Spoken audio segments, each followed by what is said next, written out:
Thank you, Christelle, for that welcome. Let me welcome everyone to this event.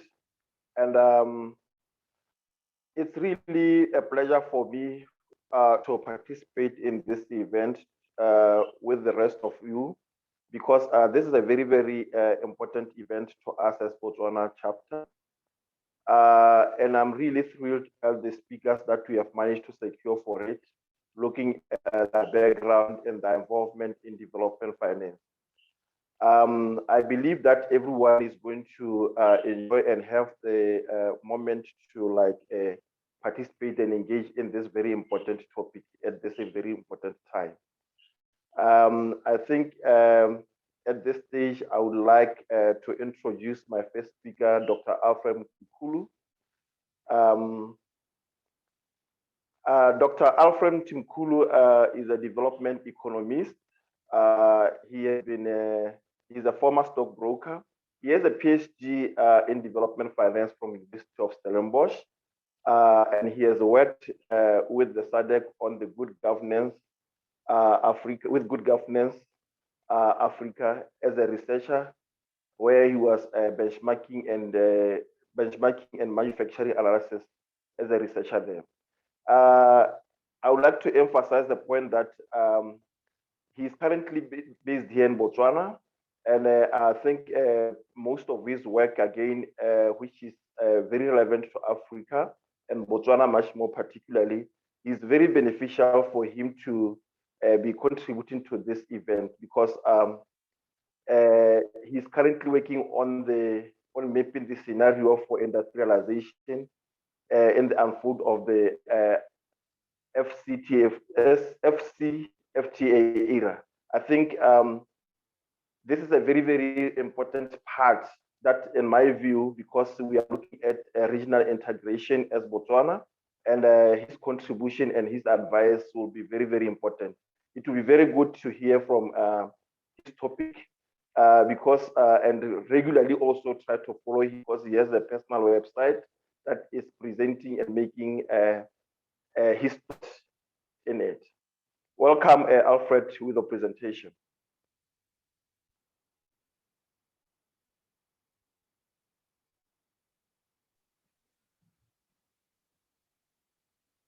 Thank you very much for your introduction, Sebate. And thank you very much, colleagues, for organizing this event. It is a pleasure really to share thoughts on the building blocks for a post-COVID economy. Back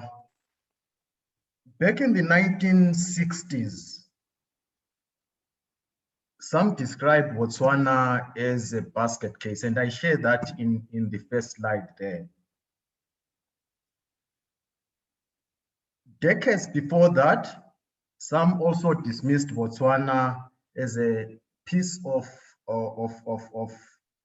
deities, where if we go through that, you can see although the word basket case is not there, but the descriptions are clearly suggesting that that's the perception that was there amongst many. And decades before that, some dismissed the country as a piece of useless land. Yet there was an entrepreneur whose name we know well, Harry Oppenheimer.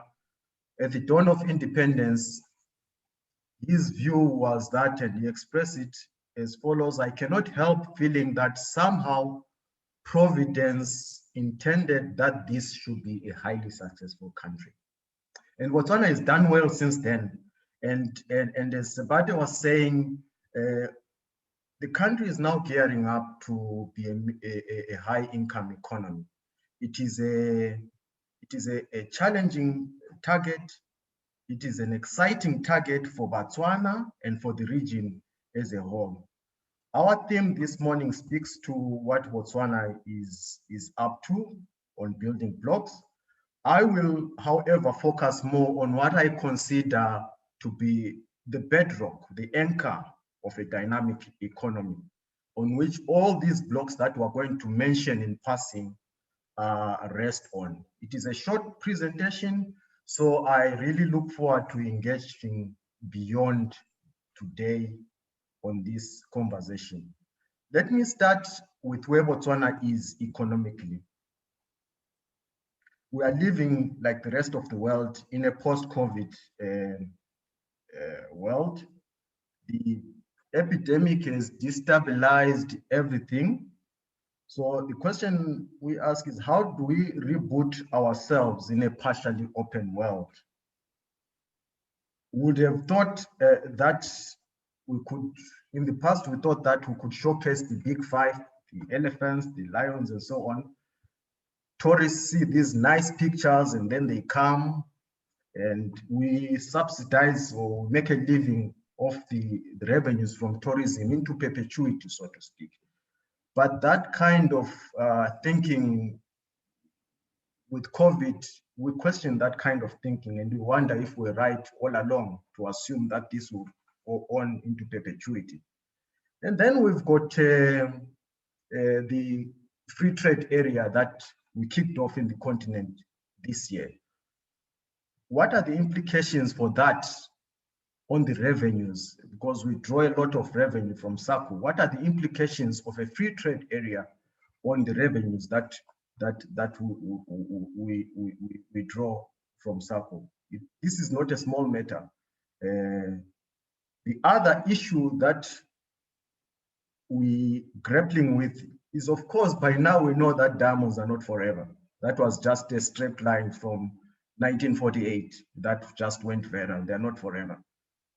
So given this outlook, some of us that stay in the cities may think, oh, well, maybe let's head back to the village where we grew up, rear goats, cattle, till the land that we have.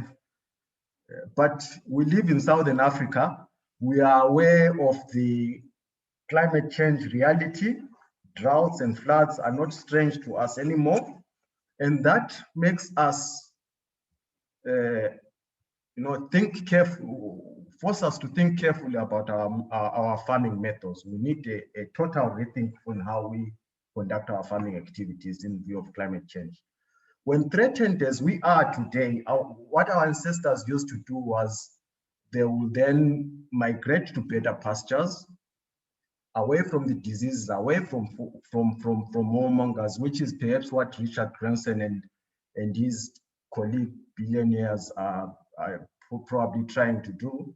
But here we're stuck. What do we do? How can Botswana steer herself through all this and build back better?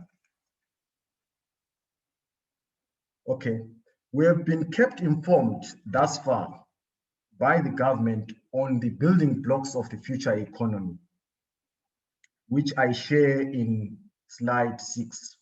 And it's been consistent from one national development plan. If you follow through from way back in the 70s, you can follow the narrative. It's consistent. The building blocks of the economy. There's no much ambiguity there. And you can go up to Vision 2036, upon which the current national development plan links. There's not much ambiguity there, as I say. The challenge is always actioning these nice plans, and how can they be actioned better? In this regard, I'm going to talk about how the financial market can nurture a dynamic economy. And when we talk of the financial market with a development-centric mindset, we are talking about development finance. And development finance is not just about DFIs, as many will typically think. It is a mindset that we adopt when we are designing and rolling out financial services, and doing so fully aware, fully informed of the local environment. And as researchers and practitioners, when we talk of development finance, we typically use this graph, which I share in that slide there, as a starting point, where on the left you've got risk, and on the right you've got cost recovery. And you can see when risk is high over there, government really does the funding, and when cost recovery is high, the private sector stakes in. And in the middle there, you've got the development finance gap. And it explains the predicament that we face in the global south, where funding from government and from the private sector is low. While governments across Africa, to mitigate that risk, they've introduced development banks, but these banks tend to seek recapitalization almost every other year. And the narrative is that they are poorly run, but it's probably not that they are so much poorly run, but because they are treated as what I call agents of fiscal transfers. Because of this institutionalized misconception of DFIs, well-crafted policies fail to transform our economies. My view is that what will determine Botswana's successful transition to a high-income economy are the strategies that the country employs to reposition its development finance institutions and the financial sector as a whole to cover the development finance gap. But the challenge is that in our times, the narrative is focused so much on ease of doing business, on improving our standing on the ease of doing business by the World Bank. And that talks to attracting FDI, rule of law, and so on. While all these are commendable, they can only take us thus far. Because I ask a rhetorical question, which country is not trying to improve its ease of doing business that we're aware of? Probably none. Everybody is doing the same thing. So while every country is busy doing the same thing, something much more drastic must be happening internally, something unique, and that something is what I call the bedrock of a dynamic economy. Thanks to the emphasis on improving ease of doing businesses, it is, as I'm saying, fashionable nowadays to benchmark our economies on the likes of modern day China, Singapore, and so on. While such comparisons are informative, I am not sure that they inform us much. I think actually in many ways they tend to frustrate us than help us.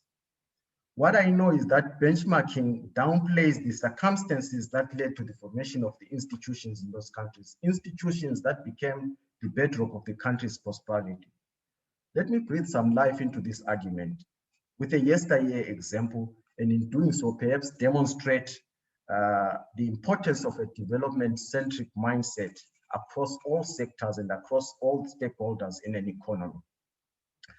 Last year, I went into a bookshop and I just stumbled on this book by Geoffrey Kane. It's a story on Samsung, how the company started and so on. The back cover says that Samsung accounts for 20% of South Korea's exports. It's a long story, of course, but let me just pick one thing that I'm particularly interested in, and that's the time when the founder, Chairman Lee, is in Tokyo on a business trip. And back home in Seoul, what's happening? There's a coup going on, and he heads back to the hotel, and he finds there two government agents waiting for him.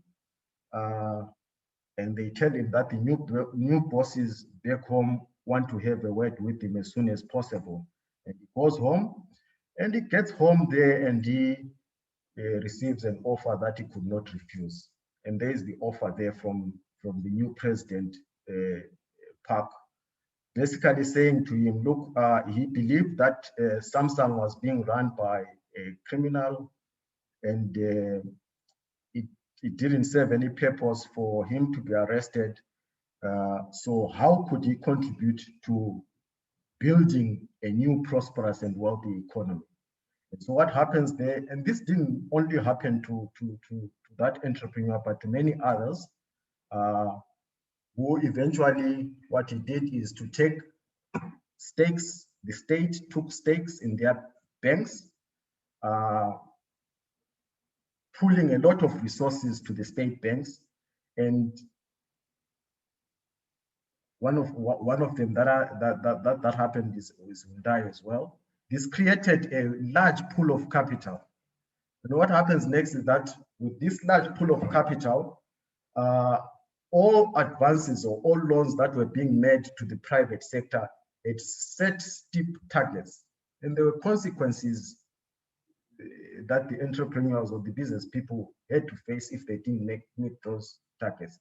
I am, of course, not suggesting that any modern state does what President Park did with regard to private property. My point here is that in our zeal to emulate or to compare our economies with our South Koreas of today, our Singapores of today, we often tend to overlook or understate these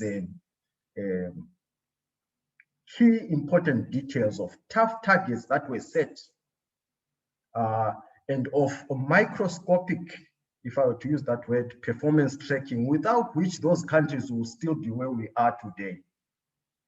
The model that they followed was or is common to most prosperous economies in the world, where we have development finance institutions driving industrialization. And in fact, the South Koreans themselves were emulating the Japanese, where it's not uncommon even today to find a financial institution or a bank within a conglomerate, and the bank playing the capital allocation role. So what I'm saying here is that the financial sector has to be immersed in industry. And I believe that is what the Botswana government is driving at through statements that I share, for instance, in slide 9. Those statements I call beyond plain vanilla PPPs or private-public partnerships. They are calls to merge the ethos of the public sector and the ethos of the private sector, okay, to form one unitary thing, which we can call the efficient provision of goods and services. When the private sector and the public sector ethos are dovetailed nicely, then we can talk about inclusive growth. It ceases to just be a mantra and leave no one behind sort of thing. It becomes feasible to actually realize. But when private sector and public sector are running parallel, as they have for a generation and a half in Africa, then we will keep moving in circles as we have done in most of Africa. For me, perhaps because of my stockbroking background, I think we actually overthink the development process in our region in Africa. It's especially from a development finance point of view. For me, it's simple. It's as simple as me picking up the phone from XYZ Industrial Bank. My name is Alfredo. We've been tracking your business. It's been doing well. We would like to partner with you and increase your exports to Asia. Our driver is going to pick you up tomorrow morning at 8 a.m. so that we can finalize the details and the conversation. What if it was that simple? Of course, XYZ Bank then will have to set stiff targets for the entrepreneur. Okay, I think I've talked enough, so I will now conclude with a thought on economic diversification. My work is a lot on economic history. One thing that fascinates me a lot about the industrial process or industrialization process, the early industrialization process in the US, is of economic diversification. And economic diversification is a critical thing in Botswana. The question that I always ask when I hear economic diversification is, what do we diversify into? My view is that the answer is arrived at when we try to answer to ourselves 3 questions. First, what are the things that we've always done? Second, how can we improve doing those things? Third, how can we scale them? And the financial sector working with the entrepreneur can help us answer those questions, not government. The government cannot. The financial sector has the data, it knows. And what we learned from those early years of industrialization is that the intensity with which we keep doing the things that we've done actually breeds it breeds efficiency, and it generates the surplus cash flows that we can use for vertical and for horizontal integration, for vertical and horizontal growth. And that is what diversification is all about. When, for instance, Rockefeller Sr. started in the oil business,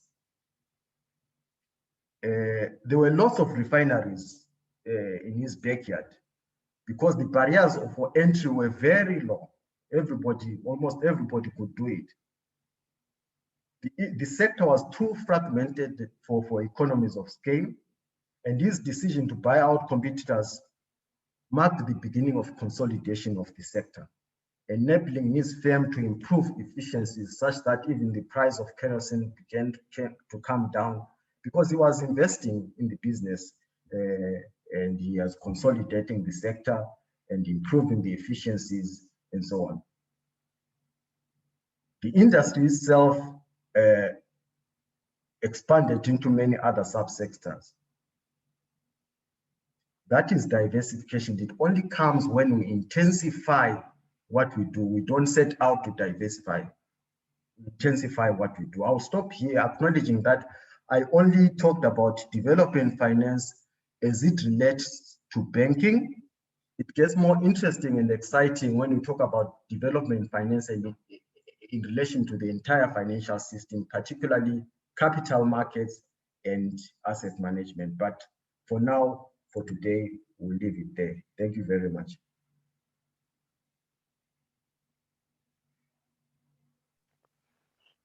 Thank you, Dr. Alfred Timkulu, for that presentation. Indeed, this was a very thought-provoking presentation. And I think it has sparked questions, particularly from the practitioners and the participants in this forum. I'm very much glad that our next presenter was very present listening to your presentation as well. Because in my view, it's more like what you are laying here is part of the challenges that she's encountering in terms of trying to steer the ship in her bank. So I think what I can say to the participant is that they will have opportunities to throw in questions and to the presenters after the second presenter. But at this stage, I would like to make introduction to our next speaker, who is Ms. Lorato Morapedi, the CEO of National Development Bank. What I want to emphasize is that Ms. Lorato Morapedi is an economist by profession, and she has been for many years, for over 20 years, experience in the development finance experience or financial services sector experience. She has an MSc in policy economics, and she's also the alumni of the London Business School Executive. And I think she has numerous certifications from Botswana Institute of Bankers and Finance. She is a top, she has been in part of the inaugural top 100 women CEOs in Africa in 2019. And for me, I regard her as the second most very powerful woman after the Minister of Finance, because what we are discussing here is what she's her responsibility for her to steer the ship of the National Development Bank. What Dr. Alfred was just talking about is more like also provoking her thoughts as she's steering the ship of that bank. So I'll hand over to Ms. Lorato Morapedi for her presentation.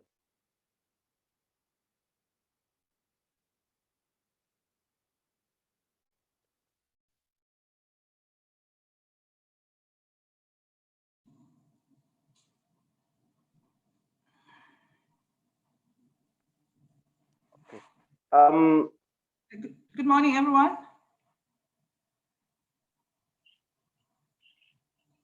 Good morning. Good morning, Loratu. Good morning. Welcome. Thank you very much. This had to work out. Perfect. You know, if you're able to see my screen. Yes, it's perfect. Thank you very much. You. Thank you. Once again, it's a bit cold this side, so that's why you see me so dressed up. Once again, good morning, everyone. Good morning, participants. You know, where I'd like to take off is just quickly, you know, giving us a brief of where COVID has landed us. We hear the news that we're losing lives every day, and I bet everybody was well alive to the number of deaths that we are currently experiencing. Botswana has not been spared from that. In actual fact, we are told that hospitals are already struggling with beds right now. And as a result, you hear that as always a consequence of that, you know, mental health, mental illnesses or psychosocial pressures are increasing. And this is a reality that we are dealing with right now as a country.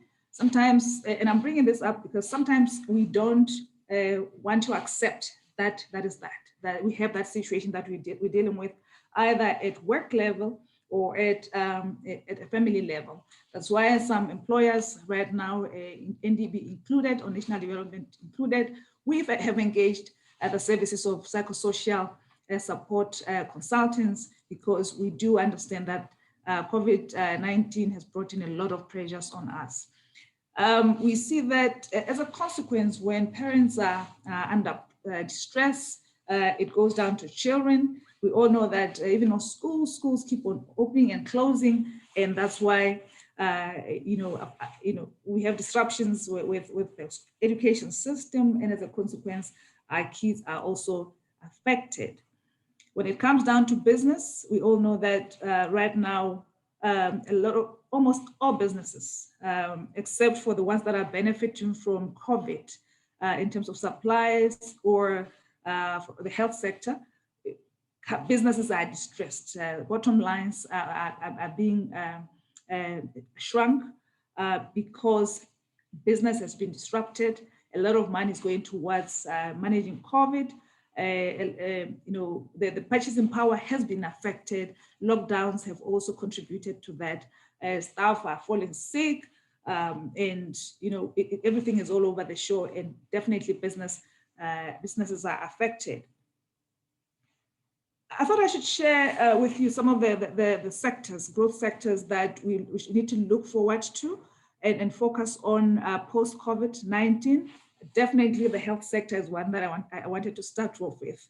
You go to hospitals, as I said, hospital beds are full, and I bet it's the first time in a long time where hospitals are, you know, find themselves having to send people back. We all know that they're always, you know, they always have free beds, but right now that is not the case. The other day I tried to go to the chemist over lunch, and I had to go back because the queue was, you know, going outside the shop, because people are queuing up either because they want prescriptions from their doctors, or some people are, you know, are requesting for self prescriptions so that they prevent COVID before they contract the virus. The ICT sector is the one that I believe we should also keep an eye on. Remote working from home, the way business has been done, there are a lot of opportunities that are coming out from the ICT sector. And then also the agricultural sector. We know that there's no nation that can survive without food.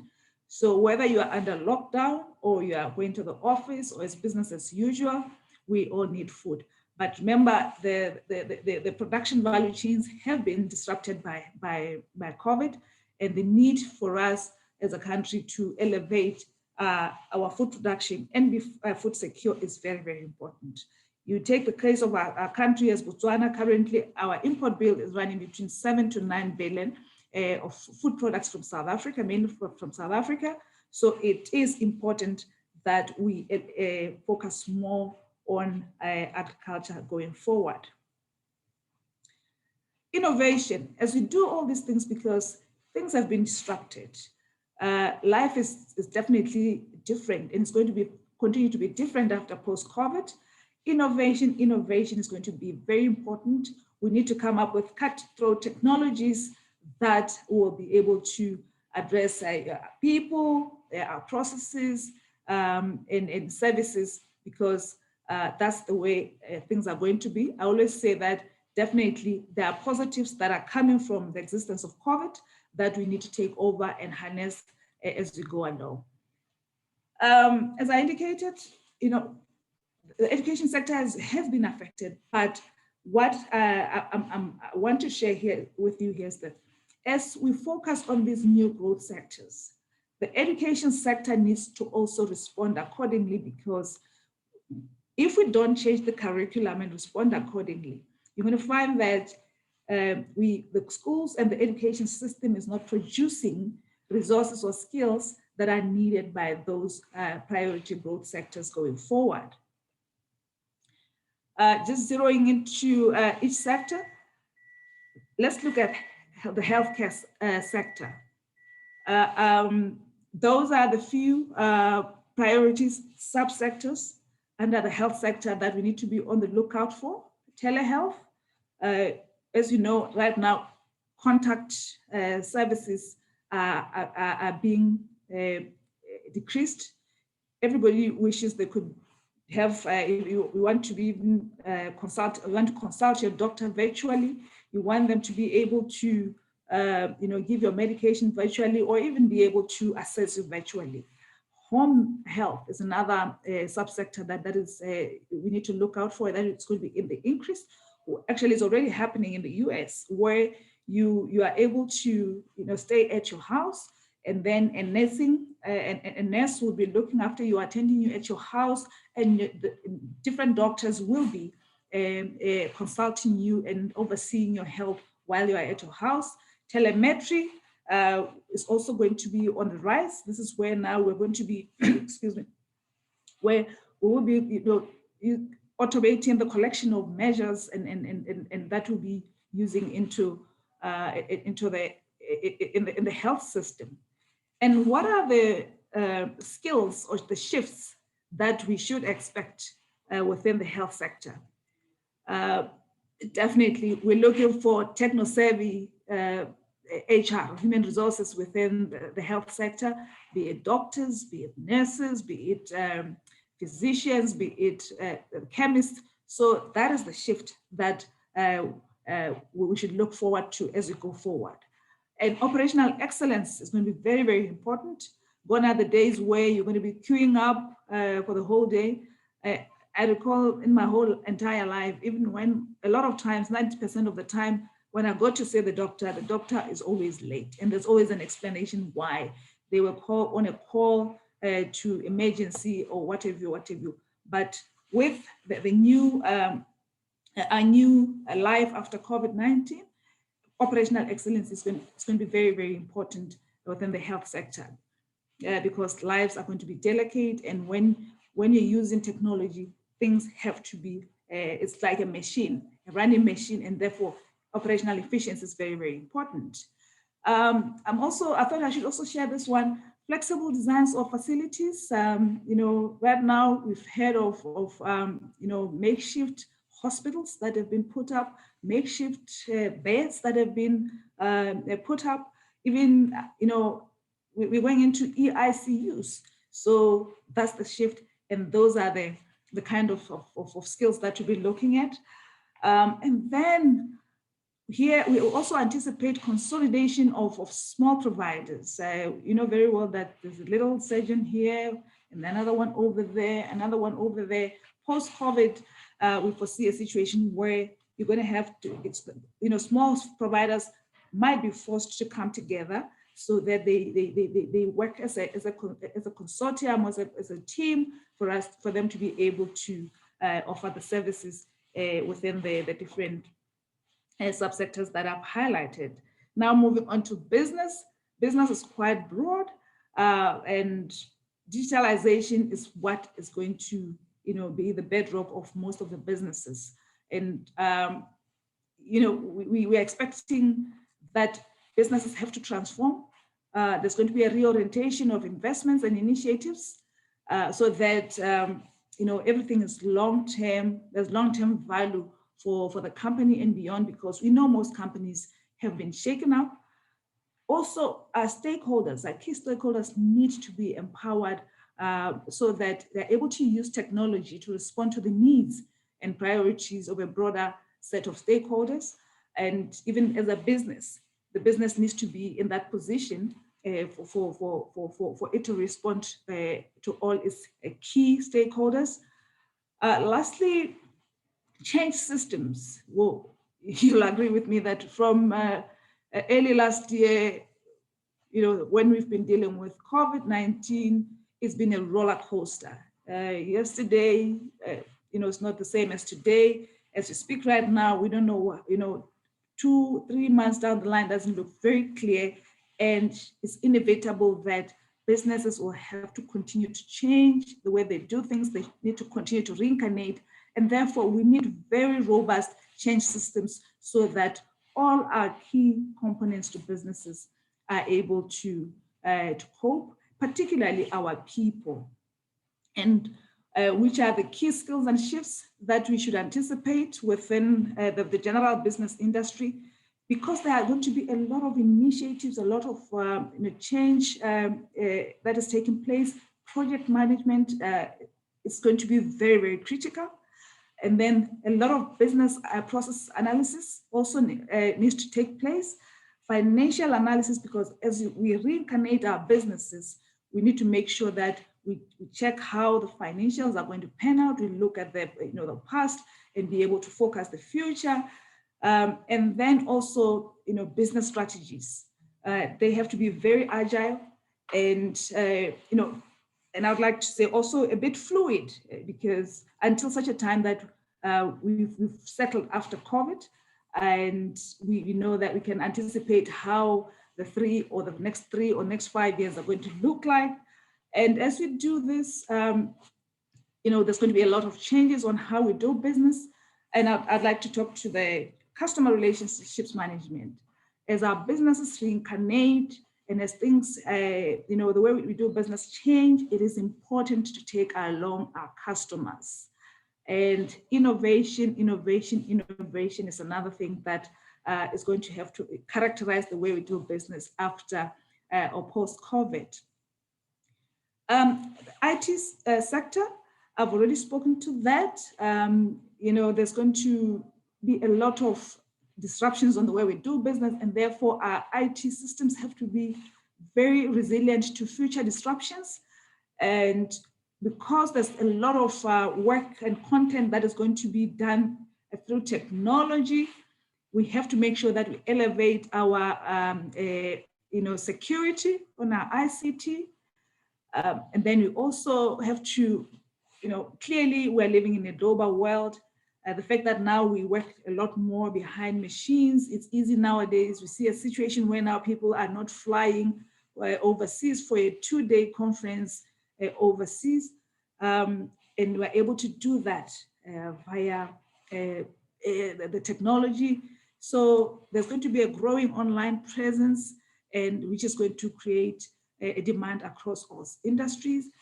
And even business, we foresee a situation where a lot of business is going to be done via online. We have to also develop long-term plans for securing sensitive data. So cybersecurity has to be elevated as one of our key risks within our businesses. And we need to also be more firm, and then we see more firms actually turning to cloud platforms because they are cheaper to maintain. And what shifts or skills do we anticipate to be in demand? AI. I take it that it's not any brainer. Cybersecurity, I've already spoken to that. If that's an area that we're going to have to build a lot of capacity in that. Cloud computing, so that we don't rely too much on service providers that are outside. Our businesses need to have at least some level of knowledge on managing cloud computing. Software development is a given. Project management I've already spoken to, and lastly, a lot of IU and UX design. Lastly, coming to agriculture, this is a green diamond. As I said, even under whether during COVID-19 and post-COVID-19, we need to eat. And for us as a country, this has been the securing food security has been elevated. Then bringing down to what has happened here in Botswana, our country has deliberately, closed borders for certain agricultural produce, particularly within the horticultural space. So there is a great opportunity there for us to do business in that sector, and what different arms of government are already supporting government to push the food security agenda, and NDB is a case in point.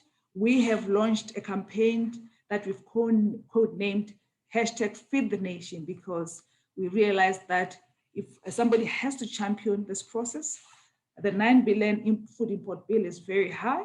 So a campaign of this nature has to be launched that is encouraging smart farming, using a lot of innovation and technology, and harnessing on the different partnerships that we have in the country for us to be able to knock down the 9 billion food import bill. And what skills or shifts do we anticipate within the agricultural sector? A lot of technology. Now we're moving into using drones in our fields to pick up data for us, a lot of data analytics within the agricultural sector, so that we are able to improve efficiencies, and our support, our technical staff needs to be tech savvy. And there's also, we see a lot of robotics where we'll be using a lot of machinery that are not man or human operated.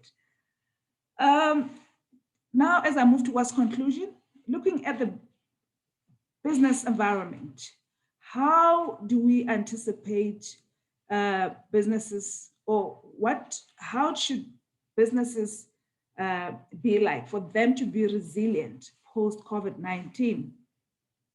The first thing is that efficiency and effectiveness are going to be very key. I've already spoken to some of that in a bit as I was going across my presentation. Timely execution, making sure that we deliver on our promises on time, because any business, a lot of businesses would have shrunk. So for the business to turn around, or any business that is starting, for it to survive post-COVID-19, need to be very efficient and effective in the way it does business. Secondly, we're going to have to utilize data to make decisions. A lot of decisions are not going to be just thumb suck. We need to move away from that. It has to be data driven. The other shift is that we need to shift to agriculture, as I said. That's the way to go. And when I talk agriculture here, we're talking agricultural value chains, all the way from production across all the way to agro-processing, and also all the way to markets. The other thing is that partnerships will have to be formed to save costs. Gone are the days where every business will stand on its own, and we need to also have new ways of doing business. It has to be a standard. And in actual fact, every business needs to challenge itself on a regular basis and check on how the business has changed to do business. And lastly, we need to shift towards doing business online. We've got great examples to tap onto. I like the Netflix example. I like the Amazon example. We all know Netflix started, distributing DVDs. When things changed, they moved towards order-based DVDs. Later on, as technology changed, now Netflix. We all know that Netflix now is streaming online movies. Great example to tap on and to benchmark with. And lastly, what are the traits of a leader who will be able to steer the ship post-COVID-19?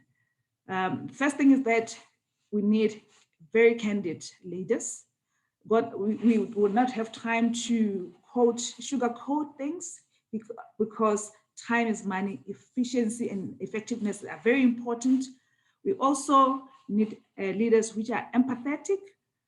We further need leaders who are willing to, or able to manage hybrid teams, because we're going to see a situation where we have to manage hybrid teams, moving away from the current way of doing business. And humility is very, very key for all the leaders that will be able to lead businesses that are resilient post-COVID-19. And lastly, a leader who is very flexible and adaptive to the changes that have taken place and the changes that will take us, that will happen post-COVID-19.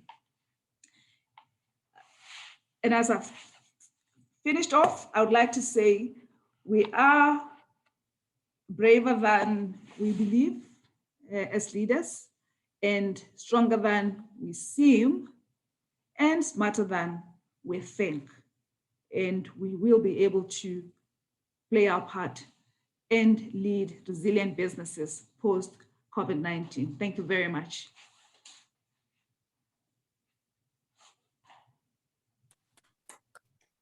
Thank you, Ms. Morapedi, about that presentation. It was a very, very exciting presentation.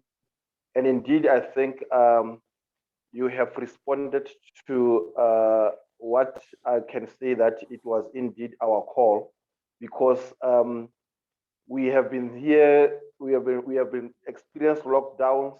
We have seen situations when the economy almost ran into a standstill, and to businesses and even employees, all are like, we are like wondering how the post-COVID-19 will be like. And to entrepreneurs, I think as well, when they hear a banker, a development banker for that perspective, really looking at making at the presentation that you have seen, that you are as well thinking about the disruption and the transformation that has to happen due to technology. And I think having listened to the first presentation by Dr. Alfred Mthimkhulu and your presentation as well, my participants here will have questions that, or maybe they will want to ask some questions that you'll be able to respond to. Thank you very much for that presentation.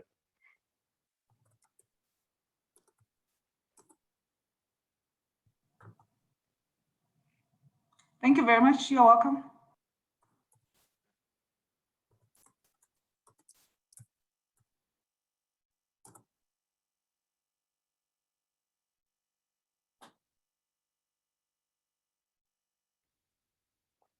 At this time, we are into the questions and answers.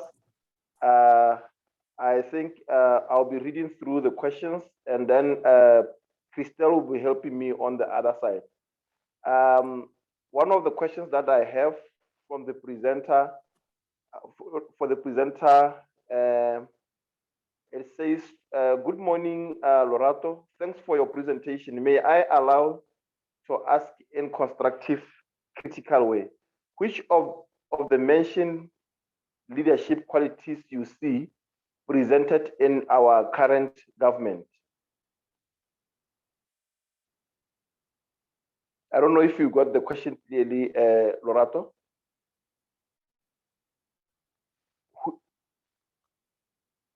Which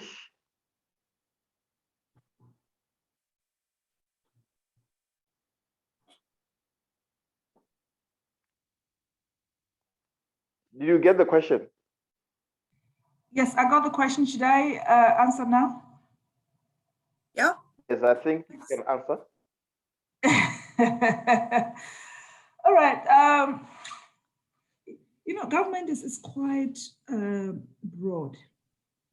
And I believe there are snippets of all the traits that we see, that I talked about today. But as a consolidation, the honest truth is that we don't have all of them, because it is important for a leader to have all of them. The honest truth is that we're still lacking. I would say managing hybrid teams is one that comes as a big red for me. And candor is another one that comes as a red flag for me.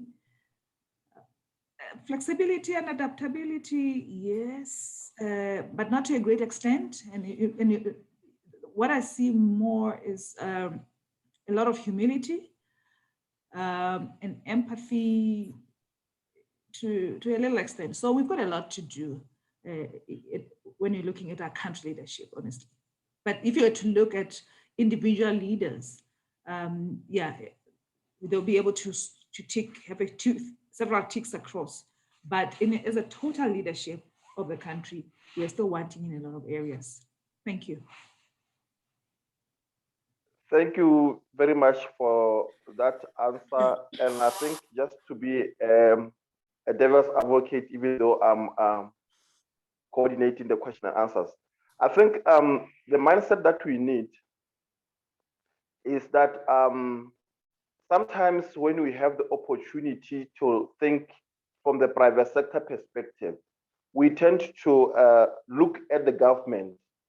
But if you look at the major change that happens, in my view, if you look at, let's look at the US.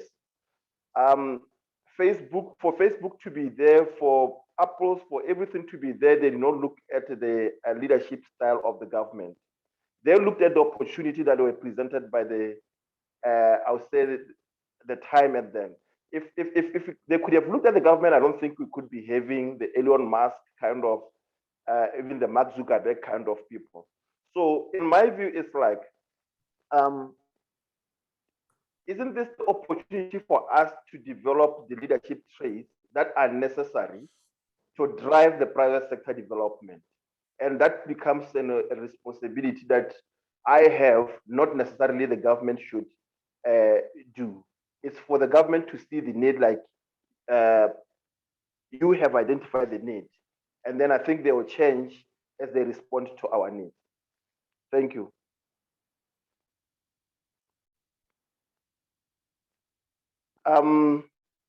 We are still accepting the questions as they move on. The second question that I have here is assuming that corporate governance is leadership's determination of quality institutional outcomes through stakeholders, aligned competent performance for the fourth industrial revolution. What is your top most cause of corporate governance? I think this one as well goes to you, Lorato.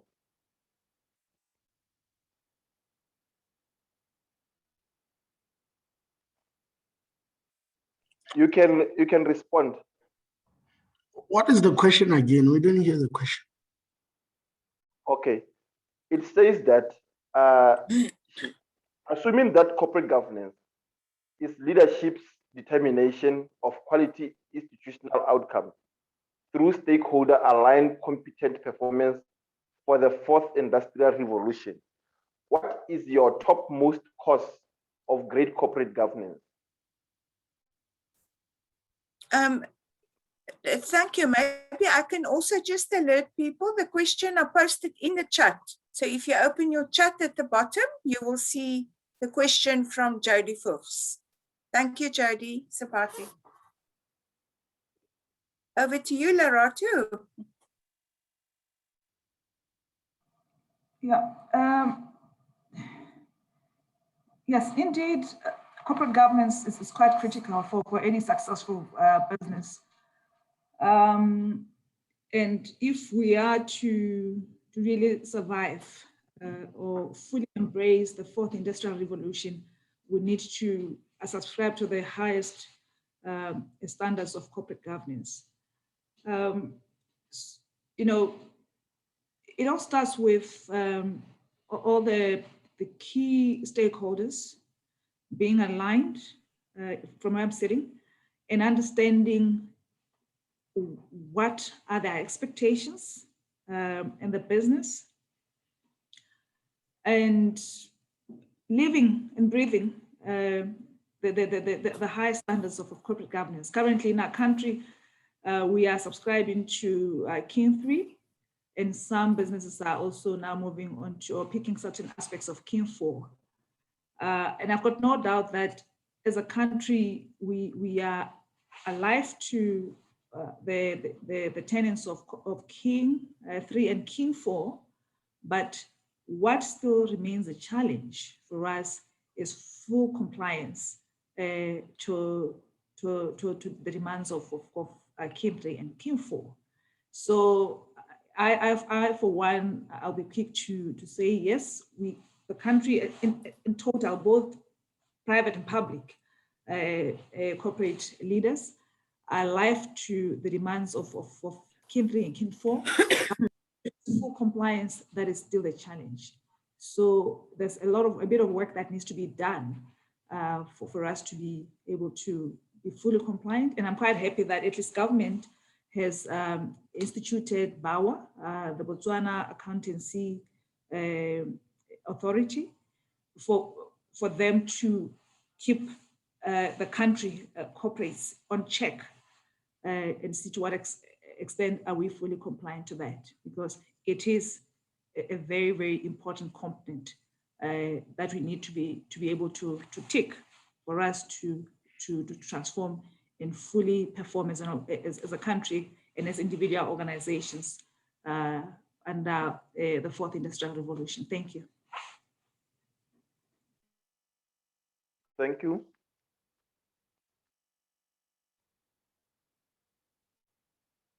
Yes, we are still hoping for more questions.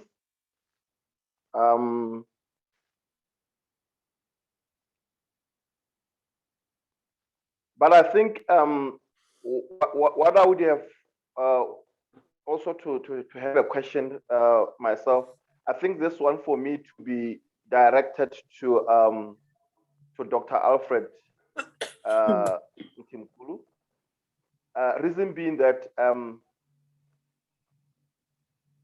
for me, I think I want to know that in his view, what is the role of a national development bank in the industrialization process that he was talking about?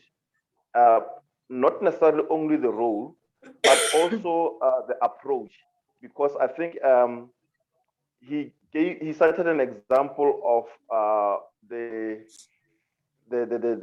South or the Asian approach, how the revolution began when they addressed their own development trajectory. But I think I want to him to be able to convey his thoughts on how he believes that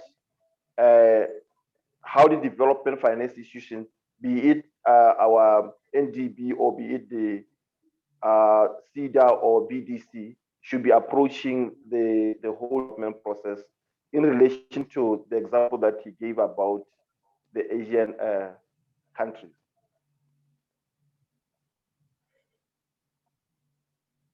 Alfred, are you there? Okay, yeah, yes, I'm there. Thanks for the probe. As I said, for me, if we study, I think in Africa or in the global south, as we were, the major challenge that we face is we're trying to develop or improve our circumstances when the gap between us and the other part of the world is so high, so wide. And so it is very difficult for us as a people to realize sometimes that some of the things that we aspire to, we need to come to terms with what we can do given our circumstances right now. And we also, as I said, overlook that what we're trying to emulate started somewhere, and there are stages that we have to go through to get there.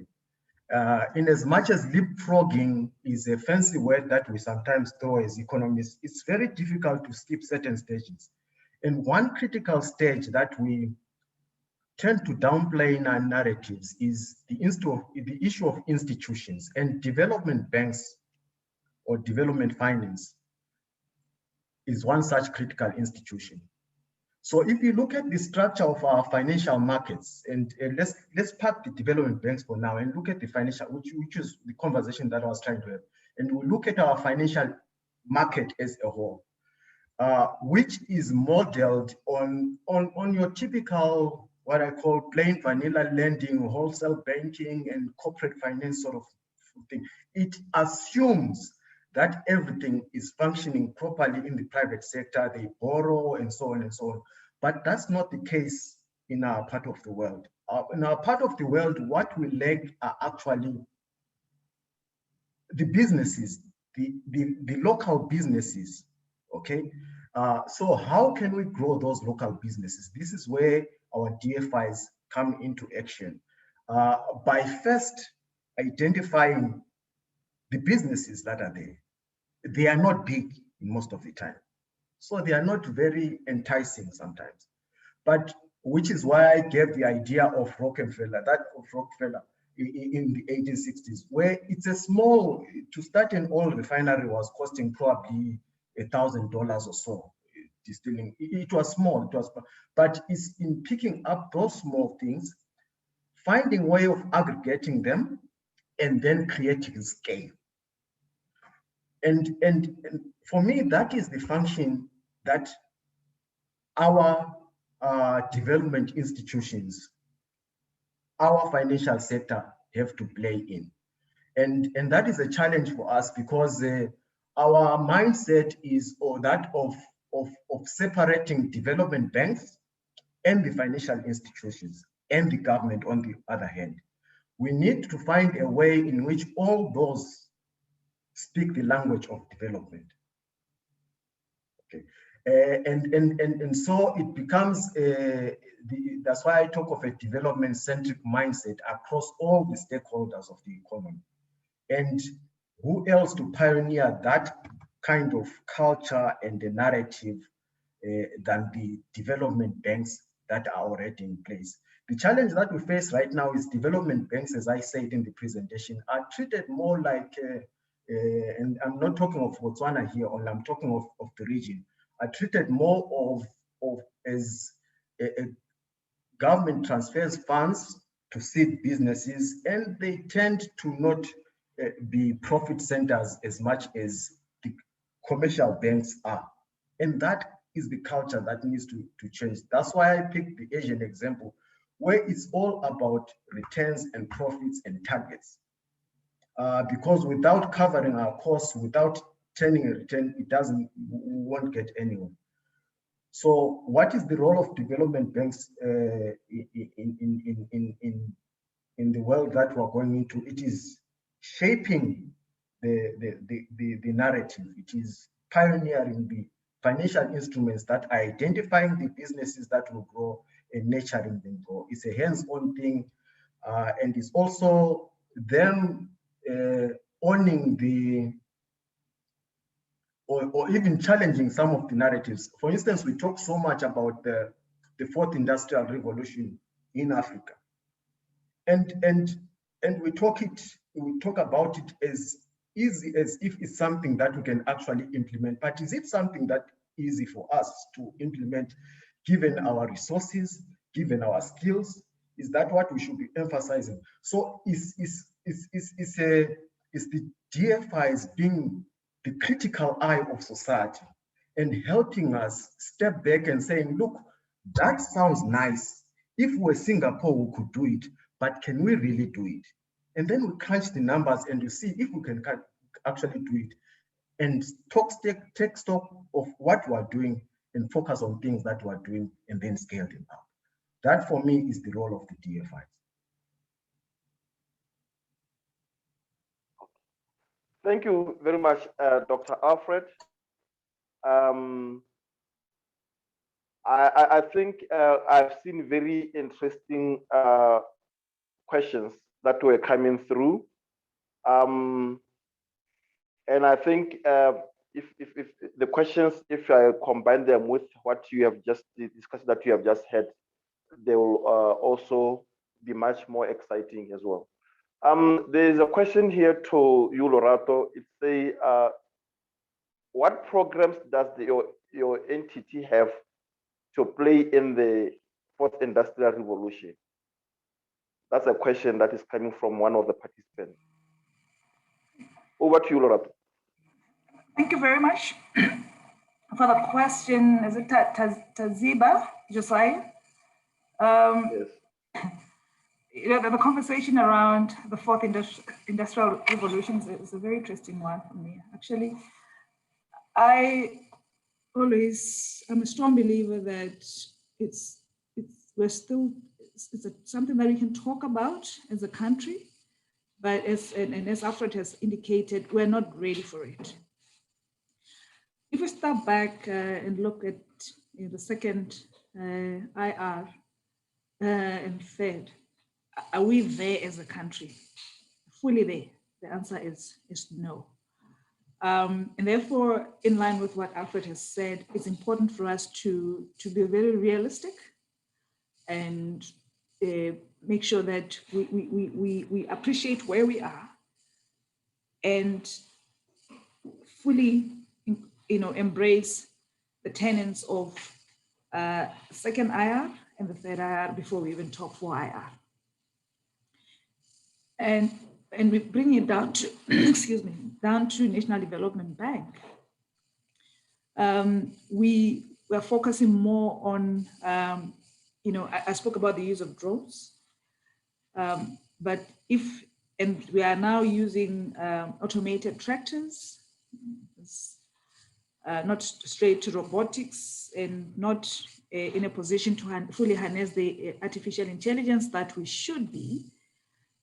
And mainly because of the level of development of the entities that we are financing, the level of development of the entrepreneurs, the resources that are available in country and even out from outside the country, and the affordability. And then lastly, the readiness of the market to take up outputs of a fully IR environment. So in short, we are not yet at 4IR. Yes, we are embracing the topic, but we're being very realistic because our key resources, being our entrepreneurs, are not ready for that. Our local economy is not ready for that. Our markets are not ready for that. But having said that, we have started that conversation with all our key stakeholders to see what snippets of 4IR can we start leveraging on. Thank you. Thank you very much for that response. And I think it answers the question that he was even saying. But I think we have one of the very interesting perspectives here. I'm having a perspective and a question from Kamo Diamond Moseki. He says, I'm not hearing anyone talk about the key economic issues that have been made more clear by the COVID. Things like the fact that our economy is not inclusive, the levels of poverty and inequality are at dangerous levels. Or maybe this is not the focus of the post-COVID-19 economy. Why do we keep ignoring these issues? I think for this one, both we can have the views from both the presenters about it. Maybe we can start with you, Alfred.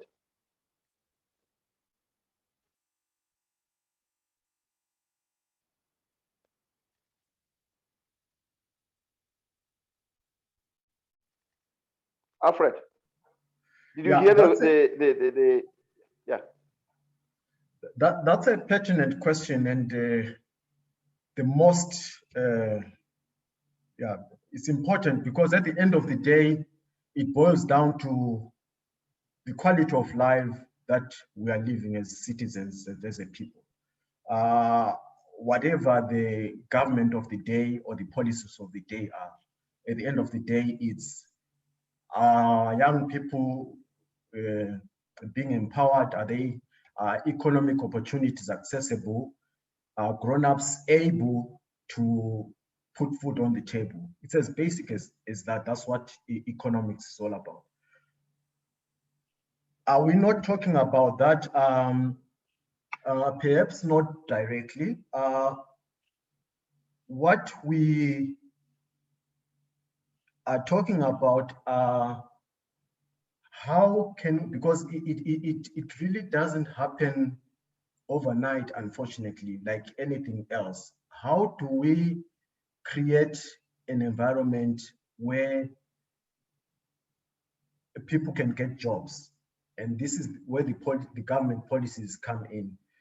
And that's why we're talking about your development finance institutions and how they can facilitate industrialization so that people can get jobs, so that they can earn a living, so that they can live better lives. So it may appear that yeah, we're not talking about that the inflation, the unemployment rate is X, and youth unemployment is actually in a bad space at the moment. It's not looking good. We're not throwing the statistics, and I, for one, I am not throwing the statistics because we are living in a space in time in our civilization where everything is in chaos and in tatters. And the mistake that we can make is to focus on numbers when we're undergoing a period of a structural change, and numbers can mean nothing. So what we're focusing it on is the direction in which we're going. How can we build this economy in this chaos to be a better economy than it was before? Let's focus on trying to identify the businesses or the sectors that will grow and work on that so that we make sure that people have jobs, young people graduate, get jobs, and our lives moves up better. Thank you very much. Okay, thank you, Alfred. I think to conclude, I'll ask you, Lorato, to respond to that view, maybe to bring your aspect into trying to address what the participant was asking there. It is a very, very important point. Given the limitations of time, we were not able to dunk too much. We didn't have the opportunity to dunk too much into the social aspects. But you would recall that within my presentation, I spoke to the issue of mental healthness. I spoke to issues of health. I spoke to issues of education, which in a way address to the social impact of COVID-19. And as Alfred has said, you know, the approach here, while we're not downplaying the importance of the disparity levels that exist, the only way that we can manage those together with the high unemployment levels is to focus on key structural reconstructions that we need to make as an economy, such that then the ripple effect of those would be able to help us to close those gaps.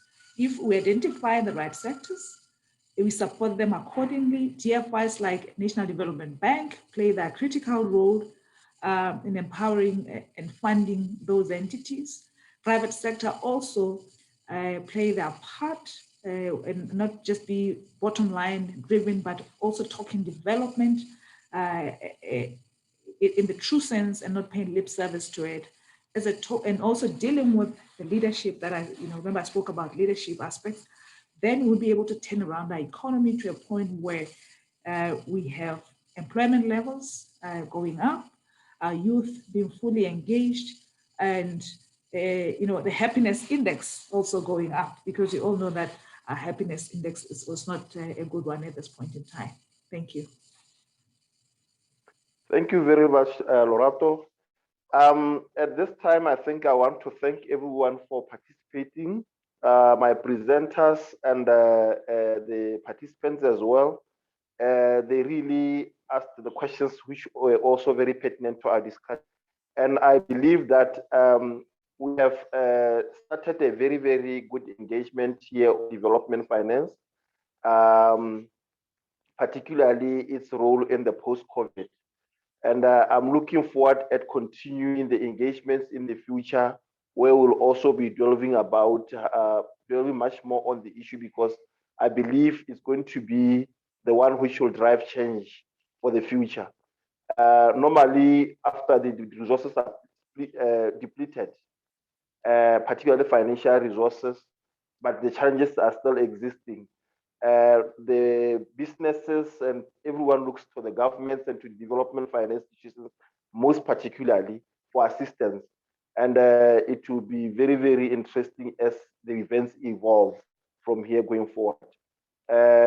I was really, really happy at your participation, and I'm going to be happy for us to continue the engagement at another level. Thank you very much. Over to you, Christelle.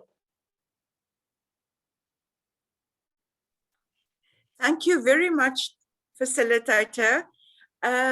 Just a few words from my side to thank all our participants.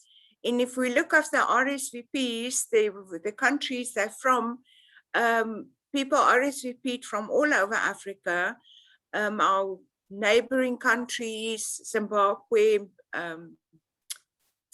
Eswatini, Namibia, of course, Botswana, South Africa, that these issues are so relevant for all of us in SADC. This is where we stand together on very much the same issues that we face. And the more we can have this high-level talks, the more we can all be informed and aware of how we can contribute in our own areas of influence. A very warm thank you to Dr. Mthimkhulu, Alfred, Lorato Morapedi. Your input was significant and really made an impact in our thinking processes and help us. We've got a lot of food for thought today. Thank you, participants, for joining us this morning, for your very relevant and interesting questions. I've been reading through them, and yeah, it is very, very insightful. Thank you for keeping our conversation going with these comments and your very insightful responses as well. I wish you well on your day ahead, and we look forward, as Mahlongolo said, next time where we can take the discussions further. I know we have something coming up in September from Botswana, also a very interesting topic around climate change, and we would have also one of our USB faculty, head of MBA, speaking then. So we really would like to invite you for our alumni, our students, and also our friends of the USB, the corporate partners, all is well, all are welcome. Thank you to our technical team there behind the scenes for keeping us online today. We appreciate all the assistance from everybody. And I wish you a warm and successful day ahead. Keep safe. Thank you. Thank you, everyone. Thank you.